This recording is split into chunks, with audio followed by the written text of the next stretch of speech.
All right, welcome to Just Wanna Quilt, a research podcast about all things quilting and a little bit of copyright and a little bit of entrepreneurship, but mostly about copyright and sometimes even a little bit about kittens. Today, yes, we're going to talk a little bit about kittens.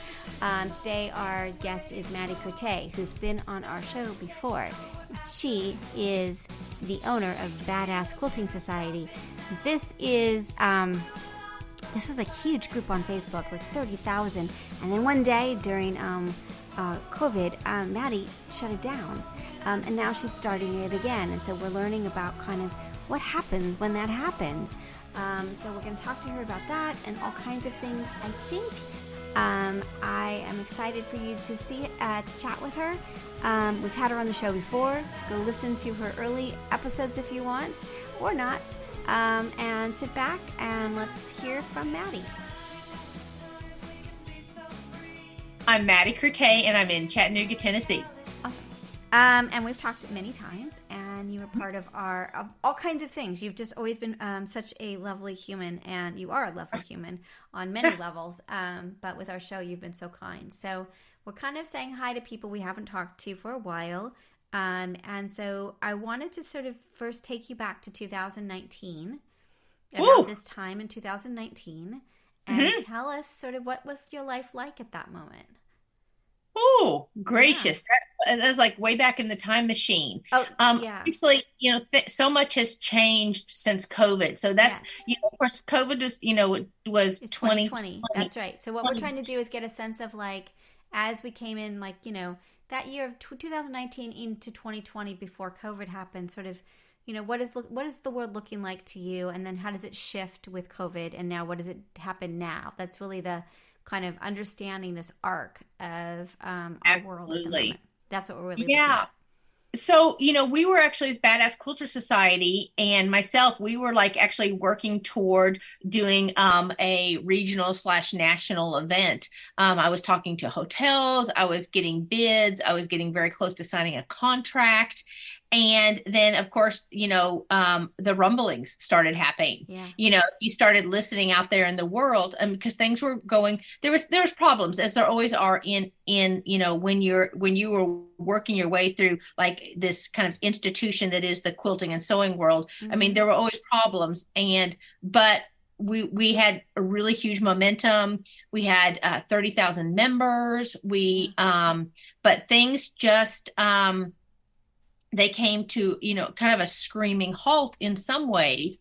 I was very lucky, whether intuition or whatever, I did not sign the contract. Interesting. And which was really good because I would have been on the hook for $50,000. Oh my God. That's so right stressful. Doing national conferences is incredibly expensive. Right.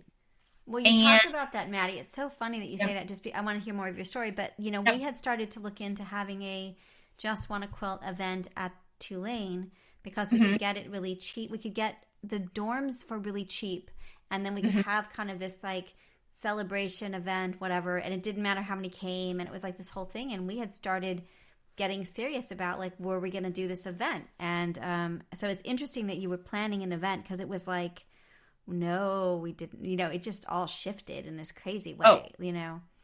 It did, and you never knew when it was coming back. And even I think that energy extends to now, because at this point it's very hard to get event insurance.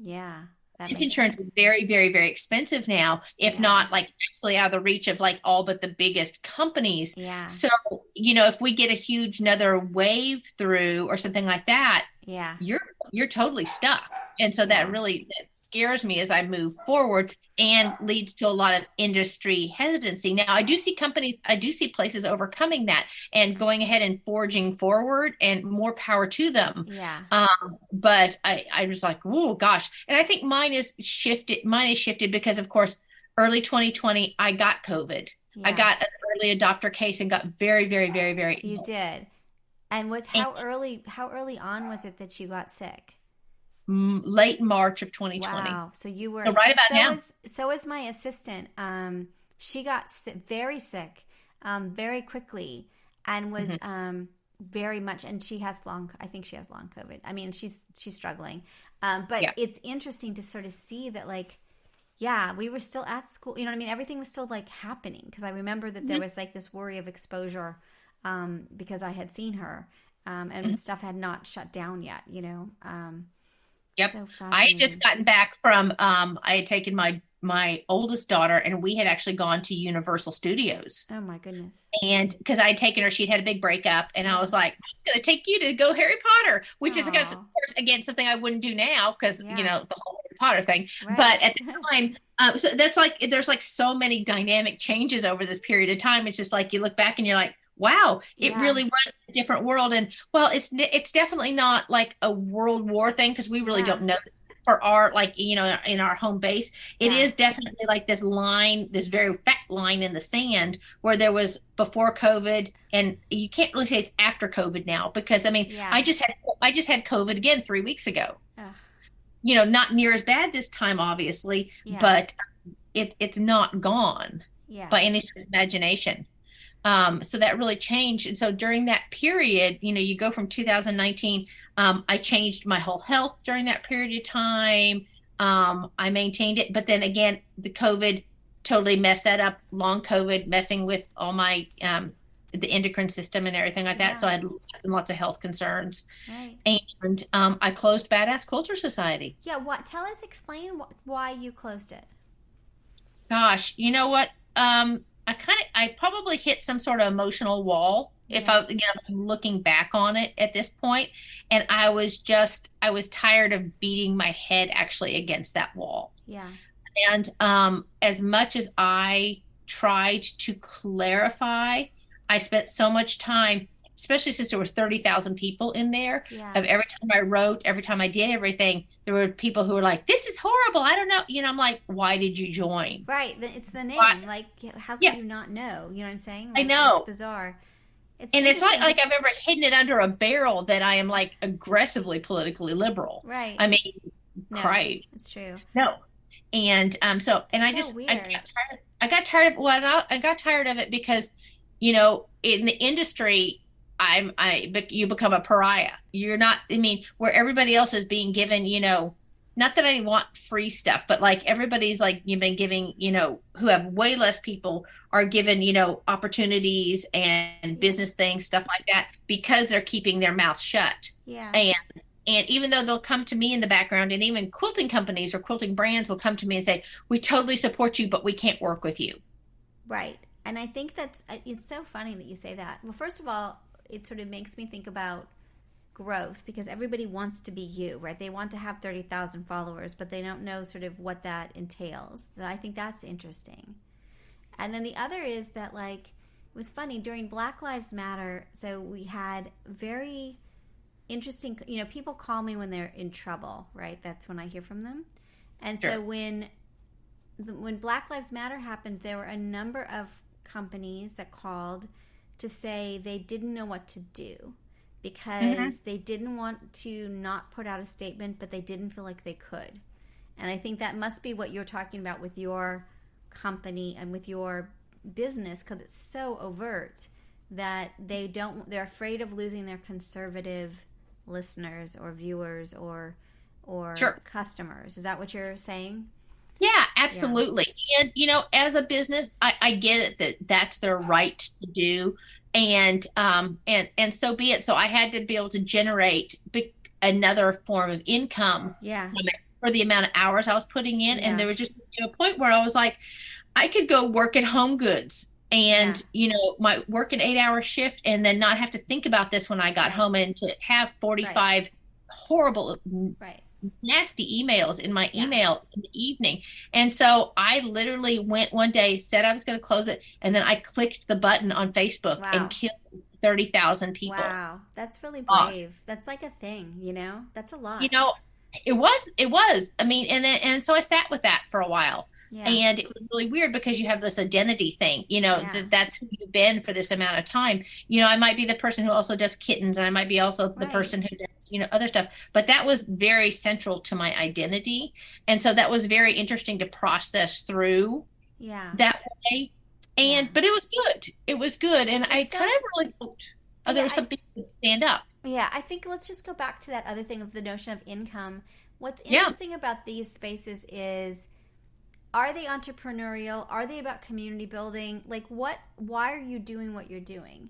And I think I felt like I had an identity crisis with Just Want to Quilt with that as well on a number of levels. But it was like, I think that COVID and being in the house for a year and a half, it really does shift kind of like, why do you do certain things, right? There's kind of a taking stock. Did you feel like Absolutely. that as well? Oh yeah. Oh yeah. Because I mean, you kind of like, it's not like, when you lose somebody, they talk about like, your stages of grief. Mm-hmm. I'm sure that there are when there were stages of grief and resolution and figuring out and stuff like that. And as much as, I feel very much called to do this, I also don't feel called to do it for free. Interesting. That's very interesting. I'm not, just because, because honestly, the fact is that there was no man who would do what I do for free. That's really interesting. I think that that's fascinating. I don't know. I feel like it's a therapy session. I'm not sure why I do want to do. I think I like the learning process of it. I like understanding what's happening in the world, and it's a way to do that. I think that as it started to get more about being monetized for me, like, do you want to sell this or do you want to do this? I felt less interested in it. And I think that because it became a chore in a way that I didn't want it to be. And then we made money, and I don't know, it was just a lot. Like, I don't know. I know that sounds really dumb, but this was supposed to be my happy place of not having to deal with that. Does that make sense? Like it was. Well, but you have a job. I have a full-time job. Yes, you exactly. have a job. That's right. So exactly. That was right. Different than your 100%. passion project. Yes, 100%. And it was also always part of the research that I was doing, so that it's felt always very odd to me. I mean, we're selling books. We do stuff. We make money. We like money. I love money. But when there was this kind of pressure with the podcast and with other things of like, we do put ads on it now, but there's this notion of how much of an entrepreneur you're going to be and how much are you doing the part you like. And I think that gets, you're very good at what you do. And so, and I think that you approach things, I think it's kind of flipped for you. Badass Quilters was a monetizing thing, but then your kittens aren't, right? You're not monetizing kittens. I don't monetize kittens. Right. And so and I have to be very careful not to, actually. I have to, because I do teach classes, and I do I have the Kitten Fight Club. Yeah. And so one of the things that I do, and people see it all the time, is it's a kind of a weird juxtaposition, but 10% of all of our profits go to neonatal kitten rescue from babies. Right. So that's one of the things that helps me make sense of why I'm making money. Yeah. Because I really need, it goes to what you care about. Right. It does go to what I care about. And it also goes to being able to, give money to causes and different stuff. That's like right. That. Money is good, and money, I like money a lot. So don't get me wrong. It was just more. I think because people got confused as to what we were, and so there was this notion of. I just think that I got confused, or maybe others sort of, I don't know. We're just it's an identity crisis. I don't think we're totally fully out of it at this point, but that's okay. We'll muddle on. Okay, so you close it. What do you do after you hit that button? What did you do? What was the next thing you did? Like, that's a big moment. Do you You say, holy shit. I know. I did that because it doesn't come back. You can't have it back once you do it. And I thought, well, what if I ever do want it back? And everybody's like, no, don't kill it. Just just let it sit, let it marinate, let it whatever. And I was like, no, I've got to let this go, because I got to figure out who I am. I got to figure out where I want to be in this. And honestly, I really hoped that there was going to be other people who would step up. Yeah. And there are some people out there. Yeah, there's no one like you, Maddie. You are such a force. And I think there's, you are such a voice and such a force that I admire you tremendously. And I love the work that you do, both Kittens and Badass Quilters. But I think that there's something about you that is really hard to replicate. Does that make sense? I think it is more than just you care, and that comes through on everything you do. I think that matters. I absolutely do care, because I know that person who gets the side eye when they go into a quilt shop. Yeah. Or who, and it's really funny because during all that period of time, it's been more recent, but I joined the TikTok world.